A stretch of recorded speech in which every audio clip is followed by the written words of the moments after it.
Welcome to Canada's most irreverent talk show. This is the Andrew Lawton Show, brought to you by True North.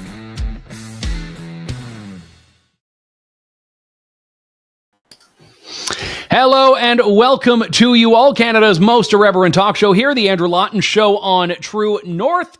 It is my pleasure to have you aboard. It is, what day is it? Tuesday, January 9th, 2024.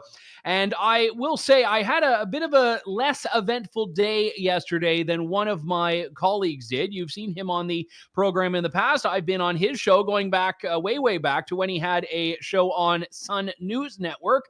David the Menzies of Rebel News. Now, David was doing something that I've tried to do on a couple of occasions, which is question Deputy Prime Minister Chrystia Freeland. Now, to adapt and update the Wizard of Oz line, not nobody gets in to see the Deputy Prime Minister, not nobody, not know how. Chrystia Freeland has a laser-sharp focus when she walks. She does not break stride, as the saying goes. This is what happened when I tried to ask her a question in Davos. It's what happened when I tried to ask her a question at the Global Conference for Media Freedom. And it's what happened when she was on her way into an event about Iran and the anniversary of Iranian regime officials downing a passenger airline yesterday in Richmond Hill. The memorial yesterday. The airline was not downed. Airliner was not downed in Richmond Hill. But let's watch the footage, shall we? Ms. Freeland, how come the IRGC is not a terrorist group? Why is your government supporting Islamo-Nazis? What? Excuse me. What are you doing? You're under arrest for assault. What, sir? Why are you pushing me? You're under arrest for assault. You're under arrest for assault. Police, you're under arrest for assault. How am I under arrest? You bumped into me. You pushed into me. I was just scrubbing. I got my credentials here and you just bumped into me. So excuse Police, you're under arrest. What is your name and your badge? What is your name and your badge? You've been told you're under arrest. Why am I under arrest? He blocked my way. What? I was just scrumming Chrystia Freeland. I'm a police officer. You're under arrest. What is your name and your badge number? Assaulting a police officer. How is that possible? Okay. That was quite chilling footage, and I don't want to do the whole Zapruder-like analysis here that you had for decades and decades on the JFK video, but I do want to play a little bit of it here, because I literally yesterday when this came out, I went frame by frame to watch this, because oftentimes these videos are ambiguous or murky at best, and I've taken the relevant section here where the supposed assault of a police officer took place, and I've slowed it right down for you. So why don't you take a look? This is the footage here, and I'm going to talk over it as it plays for you here. But this is the footage where David Menzies is... I'm hoping the footage will start playing. David is walking. Chrystia Freeland is right there. There's a pole. He avoids the pole. Moves his shoulder to avoid the police officer, who puts his arm out. And then eventually he is pulled aside. Chrystia Freeland gets out of Dodge, and David, as you saw in that first video, is slammed up against the wall. He's later put in handcuffs, carried away, and he was released with no charges. But if the goal was to protect Chrystia Freeland from being questioned by a reporter, mission accomplished. David Menzies is here to talk about this directly. David, good to talk to you, sir. First off, how are you? I mean, you've been through this before, but you actually looked in that moment quite startled. Andrew, and by the way, I hope you had a Merry Christmas and a Happy New Year.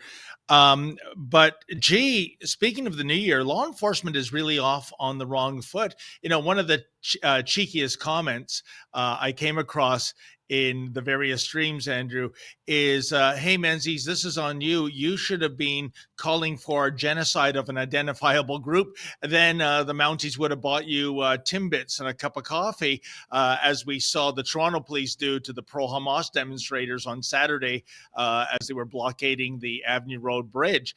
But, you know, I have to tell you, Andrew, aside from the shock, the overwhelming feeling was deja vu all over again. You may recall back in December of 2021, my ace cameraman, Lincoln J., and he was the shooter at the event yesterday. We were in downtown Toronto to scrum the Prime Minister. The context was this, Andrew. Trudeau had said that he wanted Canadians not to get together with family and friends over Christmas time because COVID is just too dangerous. At the same time, here he was in early December going to a downtown Toronto restaurant for one of those $1,700 a plate fundraisers, and they were packed in like sardines. The hypocrisy was off the charts. So Lincoln and I stood on a sidewalk, and we waited for the motorcade to come, and Blackface is always late by at least an hour, and eventually he came. And my goal was to simply ask him, Mr. Prime Minister, how do you justify this double standard? Canadians can't get together to celebrate the Christmas holidays, but you're going into a packed restaurant. And to my shock, Andrew, and I invite your viewers to check this out on our website or on YouTube, these Royal Canadian Mounted Henchmen jumped out, grabbed me, didn't even identify who they are. They're in plain clothes, no badge, no uniform, bounced my head off of a wooden fence. I wasn't even under arrest. That's the really shocking part of it. But it's always been my theory, and I can't prove this, of course, unless Trudeau himself fessed up. They knew who we are. I'm completely identifiable. I've got the Rebel News mic flash in my hands. And I think they acted on the Prime Minister's orders. He saw us. He hates us. He said, boys, give them the works. Because to me, it's inexplicable that Mounties on their own accord would jump out of their SUVs and assault a journalist. Nevertheless, we fast forward to yesterday. Yeah. And here it is again. I'm on at a taxpayer-funded performing arts venue in Richmond Hill, which is where I live, and I'm not touching Chrystia Freeland or her companion at all. I'm just trying to ask questions. And Andrew, I can tell you, I felt that Mountie before I saw him because my focus was on Chrystia Freeland.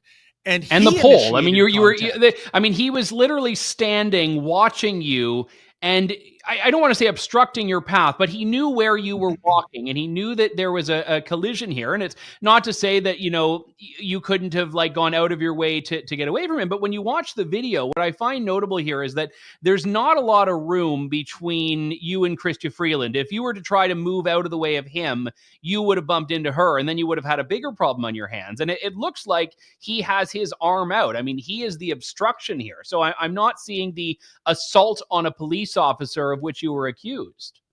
Yeah. I think, Andrew, this was, as I say over in the UK, a stitch up. This was a frame job. He knew exactly what he was doing. He ambushed me. He initiated the physical contact. I have no interest in getting physical with anyone, for goodness sakes. I'm certainly not going to touch a female cabinet minister who I tower over. I just was asking questions, but it seems, Andrew, in Canada of 2024, impolite and insensitive questions, those are verboten. You can get arrested, I guess, for wrongthink. I mean, I liken Canada to a banana republic, except, of course, we don't grow bananas in Canada, Andrew, as you know. So let's call it a maple syrup republic under Trudeau. But the thing is, I think, if you're not an admirer of Rebel News or Ezra Levant or myself, that's fine. But surely there should be people out there, especially in our industry of journalism, that stand up or should be standing up and saying, this is wrong, this is verboten. But the mainstream media in Canada, at least, has been silent. And this is a story in terms of Twitter impressions. I think it's over 10 million as we speak. It's absolutely shocking. And that was kind of the same treatment the mainstream media gave to what happened in December of 2021. They either ignored it or almost came up with a conspiratorial theory. That was David Aiken's mantra at Global, saying that this was all pre-planned. It was absolutely outrageous. Well, So, yeah, I mean, you chose to ask the question to Chrystia Freeland, but how yes. they responded is on them. And I will say, though, you do seem to have a bit more support this time around than you did then. I mean, one, I'll put up the tweet. Elon Musk weighed in on this, the owner of X. And Elon says here, fine for the officer to body block. I'm not actually convinced that is fine, but he says it's false to say that you deliberately assaulted an officer. But to his credit, Pierre Poilievre, and I know the conservatives have historically had a bit of a strained relationship with Rebel News, but Pierre Poilievre weighed in. He shared the Rebel video, said, this is the state of freedom of the press in Canada in 2024 after 8 years of Trudeau. And, it's funny, Alexander Brown, who runs a Substack that is quite important for people to pay attention to, he had said here, he was tired of I don't like David Menzies, but, or I'm not a fan of Rebel News, but. He said, if you can't just look at this and say this is wrong, you are part of the problem here. And this is a press freedom issue. Let me ask, has your inbox been met with any support from the civil liberties groups in this country or the journalistic advocacy groups in this country, apart from the Independent Press Gallery? No, the silence is deafening, Andrew, and it's really egregious in terms of, you made a quote there that I thought was significant. I don't like David Menzies. I don't like Ezra Levant. I don't like Rebel News. We're getting a lot of those. And it just shows you how egregious and offside that Mountie was.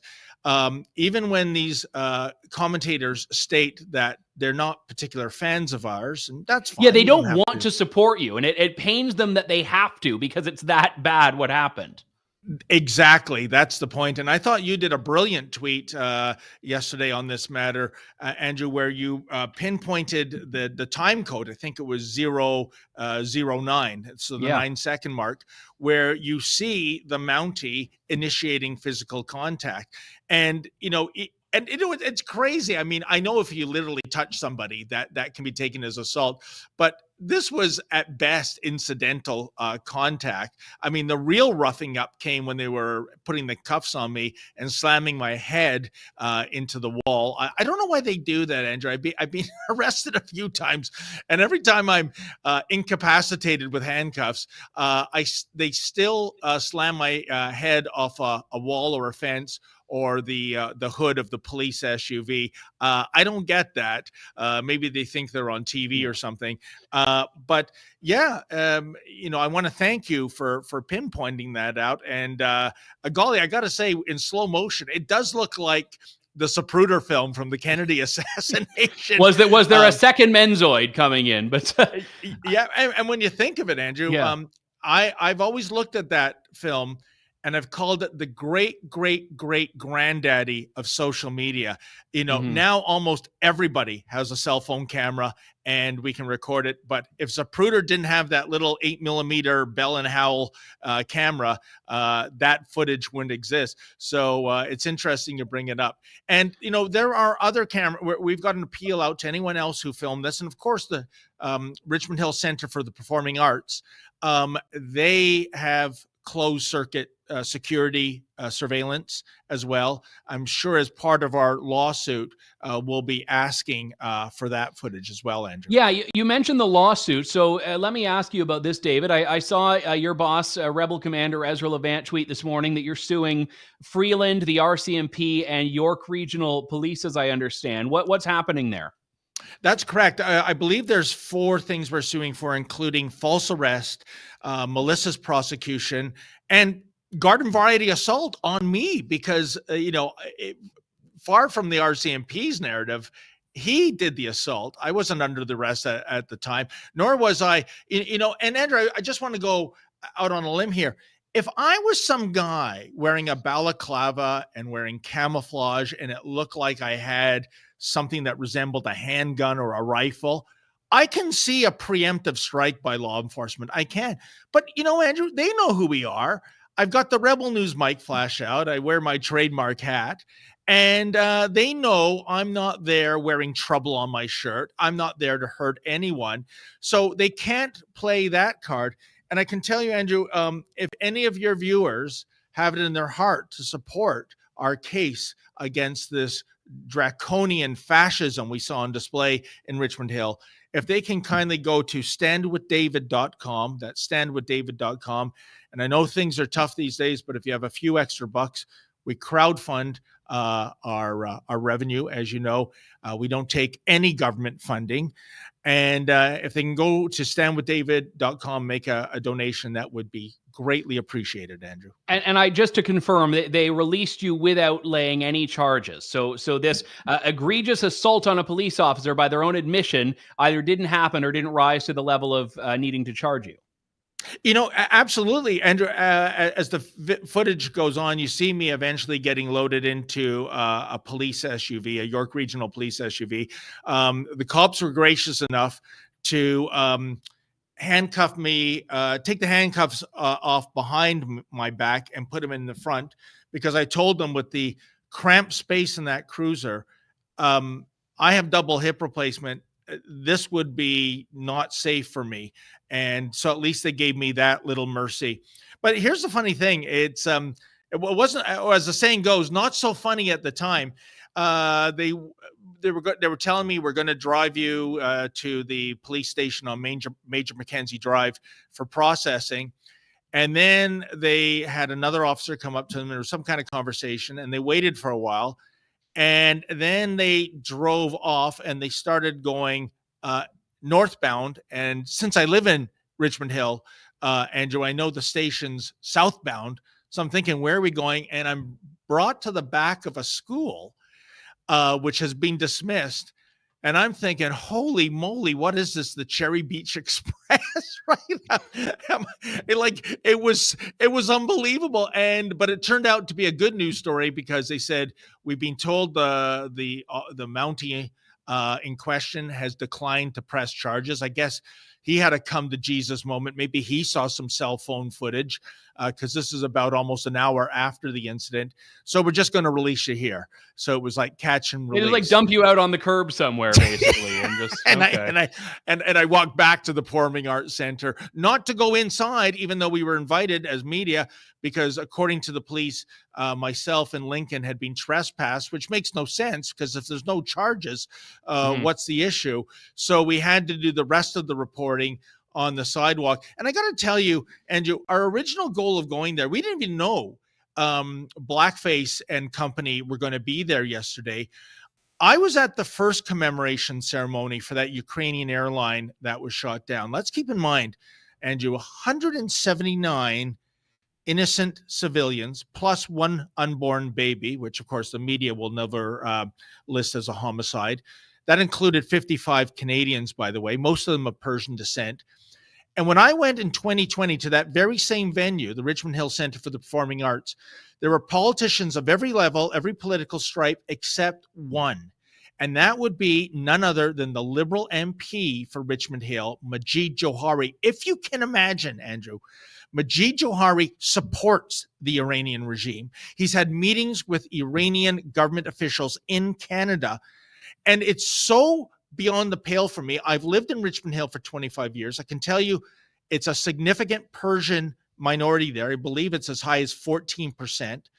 All the Persians I've met there have been wonderful people. I go to Persian shops, Persian restaurants. They're typically people that fled the regime post-1979, the revolution. They're getting away from tyranny. And imagine, Andrew, that somehow, some way, that the member of parliament for that riding of Richmond Hill is a pro-regime person. Now, he didn't show up at the first commemoration, and I had people there tell me that was for his own safety, because there were so many people who had relatives that died on that plane, and for him to show his face would be egregious. So that was really why I was there. I knew there'd be politicians there, but would Majid Johari show up? Well, not only did he show up, evidently, because again, I couldn't get in, but Trudeau himself. And Andrew, talk about the continuation of lies. It's been 4 years since that egregious incident where Canadians were murdered in cold blood. The IRGC is still not a terrorist group. Not recognized as one, I should say, by the Canadian government. Trump recognized it as one. When Biden came into power, I thought I'd never say anything positive about Biden, but he didn't take them off the list. So why is it that they're not on the list? And even if you look at the mealy-mouthed statement Trudeau said, it was along the lines, we'll look at ways of putting them on. Look at ways. You've really got an unofficial majority government. You can do it today, if you wanted to. I got to jump in here, David. I should also point out, I promised I would let you go at 1:20 at your request, and you were the one that took us over. So that's on you, sir. But you had some good commentary. And I should say, Majid Jauhari has denied these allegations, which were, I believe, originally made by an Iranian journalist, that he had this relationship with Iranian intelligence. He says, no, he's not loyal to the regime, but I would encourage people to look up reporting on him in the past. David Menzies, glad you got the cuffs off. Always good to talk to you, sir. Well, thank you. And one last thing, if Majid Jauhari is denying it, this man is such a liar, Andrew. He will spit in your face and tell you it's raining, okay? So you're trying to get us sued, David. I was trying to give us an easy exit here. Now I should say I am not making an accusation that he is a liar, but I do think that if he has nothing to hide, he should make himself available to independent journalists and not have the police stand in the way as Ms. Freeland did there yesterday. David, thank you. Thank you so much, Andrew. All the best in the new year. All right. Thank you to David Menzies on that. And let me just say here, I don't like this whole, maybe you don't like him, but I don't like it. Like, he's getting support from a lot of people that hate Rebel right now. And it pains them to have to do that. I mean, Pierre Poilievre, I'm not saying he hates Rebel, but for the conservative leader to go to bat for a Rebel journalist is actually quite a significant development here. And let me also say, it's very convenient. I don't actually believe it's exculpatory on law enforcement that they are not charging David, because what they were trying to do was prevent him from asking Chrystia Freeland a question. So when they say you're under arrest, that gives them license to manhandle him, to shove him up against a wall, to take him away and drop him off in the parking lot of a school while this event that he was going to report on is underway. And it reminds me of during the 2019 election, I was banned from covering the Liberal campaign. I was banned from the Liberal campaign bus and airplane. And what happened was Candace Malcolm and I had worked out this little plan where I just rented a car and booked last minute flights and followed them along. And at one point we were in, they had been in Hamilton and we were driving, but I didn't know where they were going because they didn't publish the itinerary. So I was just following the bus. I was just following the campaign bus to figure out where the next campaign stop was. And at a certain point, a member of the Hamilton Police Service that was escorting the bus pulled me over, did not ticket me, did not charge me, but just kept me at the roadside for long enough that the bus was long gone and I had no idea where it was going. Because the goal was never to accuse me of committing a crime or breaking the law. The goal was to get me away from the person that they were trying to protect. Not protect from a safety threat, but protect from prying eyes of media. And that was what happened in the case of Chrystia Freeland. They never believed for a moment that David had assaulted a police officer or anyone. That was completely made up. It was bogus. They knew it, but they needed a pretext to pull him away so that she didn't have to deal with his questions. It was shameful and it was humiliating for members of law enforcement, many of whom have emailed me in the course of the last, 18 hours or whatever, and said how disgraceful they find this display was. I am the president, in addition to my role at True North, of the Independent Press Gallery. We put out a statement last night saying this is egregious. It was shocking, although sadly not altogether unsurprising given everything we've seen. So we will follow this story as it progresses. I would love to see the Liberal government say this is not what we think should happen to journalists, but I am not holding my breath, or else I would be turning blue within a couple of minutes' time here. You may have seen yesterday at True North, my colleague Cosmin Georgia published what I thought was a tremendously researched story, one of these hidden in plain sight reports. It was based on the Canadian Military Journal, which is the official publication. It's more academic in nature, but the official publication of the Canadian Armed Forces. And while it's not a product, it's not a communications product of the Department of National Defense, it is official, and it is where the military gets a lot of its theoretical and practical material from, clearly. Because what we saw in this issue is it was dedicated to unmasking and exposing patriarchy and whiteness and white supremacy. I believe we have the table of contents for you here. This is one issue, the summer issue, getting to the root of the problem. There is an article about interrogating whiteness and power in the Canadian Armed Forces. There's an article about whether supporting military families is reinforcing patriarchy. There is an article about gender identity and military culture. There are articles about women's experiences, feminism, and the military. But the bulk of this is saying that the military is upholding white supremacy and patriarchy. This idea that the military is clearly behind, and you wonder why they're having so much difficulty with morale, because they're telling all the men and all the white people that, well, you guys just don't really matter. You people don't want to be too gendered about this.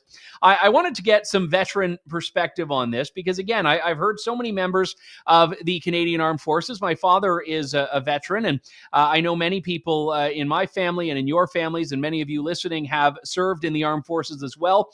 I wanted to welcome into the show Tom Marazzo, who you've heard from on a number of occasions, a former captain with the armed forces and also the author of the People's Emergency Act, as well as Andrew MacGillivray, who's the president of Veterans for Freedom. Drew and Tom, it's great to talk to you both. Thanks for being with us here, and thanks for your service. I mean, let me just ask first and foremost here, how does this publication and how the military has gone on this issue make you feel about your service, this body that you devoted a chunk of your lives to? I'll start with you, Drew. It's pretty alarming. You know, I'm one of the guys who's, and I was going to put in 25, 30 years. And, you know, I joined because I was a patriotic Canadian. I grew up in Scarborough, which is located in Toronto, very multicultural neighborhood. And then they're pushing this stuff and they're forcing it on the troops. And then I look back at my 12-year career and I say, you know, why did I do this? This isn't the institution, this isn't the country that I signed up to defend and ultimately was willing to risk my life for. And it's completely disrespectful to the troops and the soldiers that are still in there. And, you know, this has been a trajectory they've been going down for the past couple months. So it just is what it is, unfortunately. And I'll put the same question to you, Tom. Well, I do find it completely offensive, to be perfectly honest. You know, my time in the military, and I did 25 years total, I was a reservist and I was a regular force member. And, you know, the vast majority of people that join the Canadian Armed Forces are rural members, some small towns, but the vast majority of people that join are Caucasian males and females of a Christian ethnicity or Christian descent. And, you know, they're very patriotic Canadians. And, you know, this idea of whiteness, like it's how do you justify the concept of white supremacy when your entire unit that you're in, let's say as an example, your entire platoon or your company or even your regiment, when the vast majority of the people in there are Caucasians who are, you know, come from a Christian background. And I'm not suggesting that everybody's religious. I'm saying that their religious morals and ethics and their values derive from a Christian upbringing in a largely Christian society. So where does the white supremacy come in when you look around and everybody's white? Like, who are we supremacist against? Like, it's kind of offensive to sit there and say that there's this you know, racism or deep dislike for somebody who doesn't look like you based on your skin color in the Canadian Forces, when the reality is that anybody who's done basic training knows your personality is stripped down to the bare essence of who you are as a Canadian, and you're rebuilt as a soldier or a sailor or an airman. You're not rebuilt as a Christian or a Muslim, or you're not from India or whatever. Like, these things are very blurred to paint this very nefarious picture that doesn't make any sense. because from, you know, as far as I'm concerned and everything I was ever taught in the military, you're a soldier first. That's what matters. And can you be relied upon to defend the lives of your brothers and sisters in arms? Nobody's looking at your ethnicity. Nobody's looking at your religion. Nobody's looking at your whiteness. They're looking at, you know, in the case of the Army, they're looking at a guy who or girl who's, you know, camouflaged. And are they competent and willing and able to do the business of war, the business of violence, not the business of social engineering? And this is what a lot of this crap that we're seeing is all about. It's not about warfare. It's not about defending Canada. It's trying to hypnotize certain portions of Canadians to vote Liberal. And I hope we can get into that discussion as well.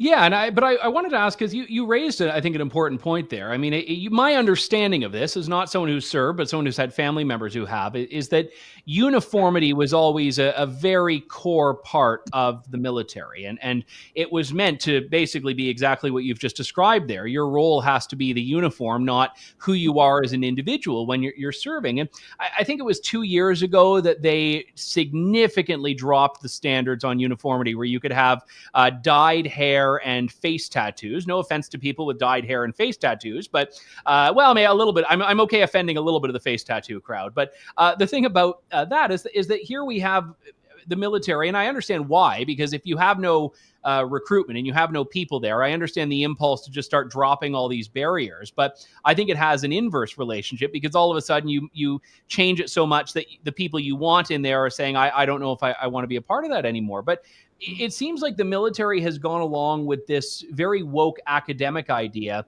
that everyone needs to be this celebrated individual snowflake, which is a complete reversal. Correct me if I'm wrong here, Drew, but of what the military has always been about and what it needs to be a success at its goals. Yeah, so ultimately, there's a guy named Andy Stump who does a podcast called Cleared Hot, and when he was asked about diversity in the SEALs, and he felt that they were, you know, did they lose anything by the lack of diversity? And his answer, which I've remembered verbatim because it was the perfect answer, he said, well, I don't know. He goes, are we aiming for diversity, or are we aiming to achieve a standard? And that standard is dictated to us by what we encounter on the battlefield. And the battlefield doesn't give a crap about diversity, which is ultimately the best answer I've ever heard. And it's when you get into uniform, you get discriminated against generally in three ways. Okay, it's your element, so either Army, Navy, or Air Force, your trade, and your rank, and that's just to build esprit de corps. And there's banter and that sort of thing. No one cares about the color of your skin or what's between your legs. We care about what is between your ears. So all of this stuff that's happening with academia and what they're doing, it's being funded by the government. And what's worrisome is we're seeing a similarity between what's happened in China with the CCP and what's happening here. And what I mean is that in China, their military is beholden to the party. It's beholden to the CCP and not the state. And we're starting to see that here in Canada, is that the Canadian Armed Forces is becoming beholden to the Liberal Party and their ideology and not the state. This idea that we're seeing, because the whole, like, we're a systemically racist institution, that goes back a couple of years now. This article or the series of articles from the summer that True North reported on yesterday, was this really a creation of the last couple of years, or did you start to see this, both of you, near the end of your service? And I don't know what years you left, but had you started to see shades of this trend then, or has it really just been a blunt instrument as of late? Yeah, so I'll speak to that just ahead of Tom, because I know he got out a while ago. I just got out just over 2 years ago. And did we lose Drew? I hear him. I don't see him. I don't see him either. It might come back. I'm in the middle of a snowstorm in here, his part of Ontario. All right. Well, I'll go to you first, Tom, while we're getting Drew sorted out. So in the early 90s, like, I left the military in 2015. But even in the early to mid 90s, we had this training program. It was called SHARP. It was an acronym for sexual harassment and all these things. And we had to undergo a lot of this training. But it was interesting because the training was put on by non-veterans or currently serving military. They were, academic think tank people coming in and trying to reshape the culture of the military. Yet none of the people who were responsible for creating this training ever served in the military, so they don't understand the culture. And what I found really interesting about your colleague in the article that was put out, you've got these academics who are academically tied to the Defense Academy in Kingston, yet I see no evidence that they actually ever served in uniform. So how is it that they are trying to reshape currently the culture of the military, wherein in the past, they've never even been part of it? And this is a problem when academics try to get involved in a culture that they don't fully appreciate because they haven't even so much as done basic training. Now, I've done basic training once in the reserves, and then as an officer, I had to redo it. And yes, there are training evolutions you go through. Annually, there are some things, but it's never been as obvious and egregious as it is right now, where they've gone so far to attack things like, even masculinity. I mean, I'm sorry, but we need aggressive men and women in uniform who do the business of violence. Okay. And I find, you raised the example of the, the tattoos and the dyed hair and even the nail polish and earring. In my day, that was absolutely unheard of. Okay. You had to be focused on the business of war, not the business of social engineering like we're seeing right now. And yes, this has slowly been creeping in over years, but since this current Liberal government has gone in, they have completely terraformed the Canadian Armed Forces into something very non-serious. I mean, if Canada were to go to war today, who in the hell would be intimidated by the fact that the Canadians are now coming? And I want to leave this one last point. Rommel had said the perfect military, the most deadly military in the world, would have been German officers, American equipment, and Canadian soldiers. And I don't think that equation holds true any longer, unfortunately. Yeah, and to your point about masculinity, I'm not sure any Afghan girls that had an education for the first time in their lives because of the Canadian military and other allied forces there. I don't think they were complaining about toxic masculinity when the soldiers came to town against the Taliban, just to give one recent example here. Drew, you got cut off by technology there. We were talking about kind of when this started, and I'm curious about your experience here. Yeah, so I got out just over 2 years ago. And the anti-racism and DEI training was just starting to trickle in. I was someone who was told that I had to go into the communist-style struggle sessions where they said, "Oh, all white men bad," not even be putting on by current military members. It was being put on by government, their bureaucrats and stuff who were coming down and doing this training in academia. And really, in 6 years, we have seen 3 instances of right-wing extremism or white supremacy in the CAF. It was Patrick, Matthews, Boris, Mihaljevic, and then the Proud Boy incident in 2017. That's 3 incidents. For my last year at the recruiting center in Toronto, we saw 3 instances of attacks on our recruiting center. 2 were by, jihadi type attacks, and 1 was done by a left-wing Antifa woman. And the media wasn't down there reporting on those, but you can sure believe if it was some sort of white supremacist attack on our recruiting center, they would have been down there reporting it. So they've been pushing this bogus narrative for a while, and you can talk to any current serving member. Morale's at an all-time low because of these commie-style struggle sessions that's being forced on them. That's not what the job of the military is. If you ask an infantier, their job is to close with and destroy the enemy. They don't care who's beside them as long as they're well trained and they can trust them with their lives. So this has been coming, and it's going to continue to come, and there's no pushback from senior leadership within the military. I have an email chain saved that I had with a vice admiral where he was telling me to read Anti-Racist by Ibrahim X. Kendi.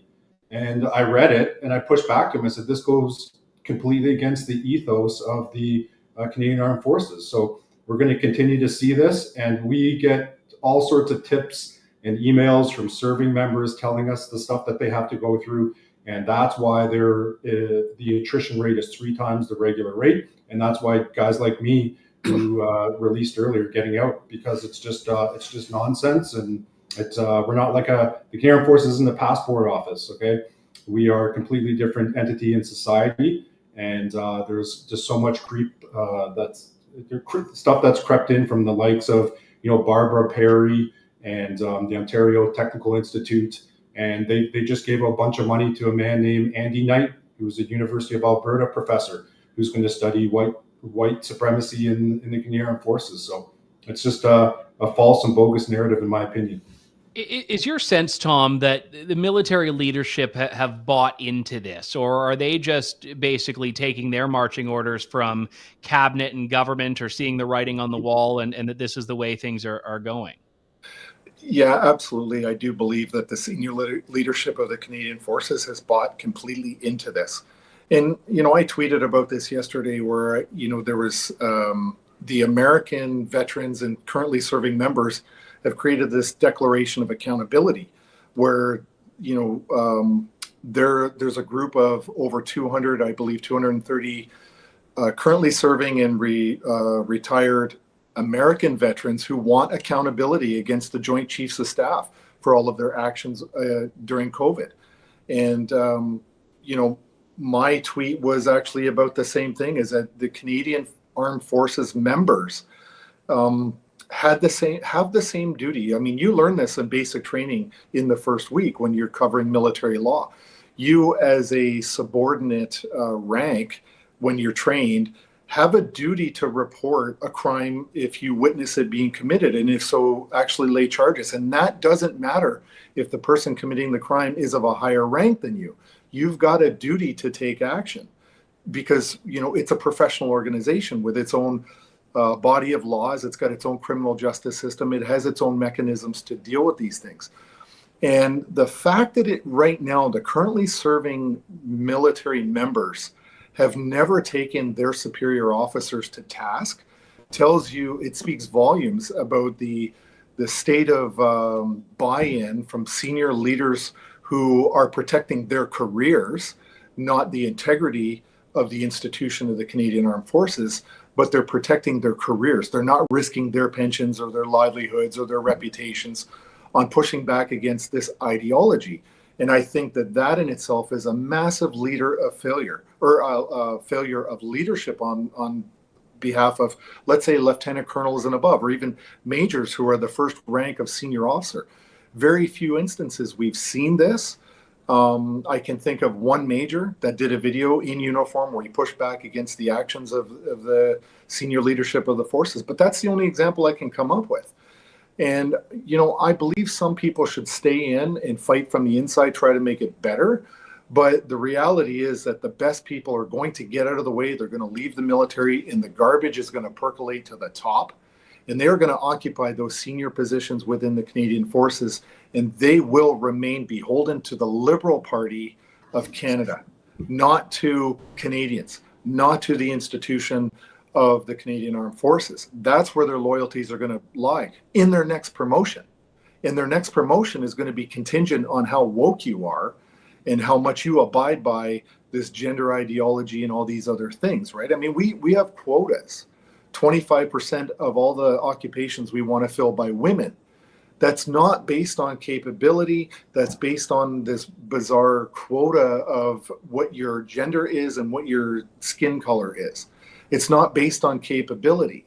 And up until recently, the fundamental idea was that your capabilities were what earned you the position within the Canadian Armed Forces.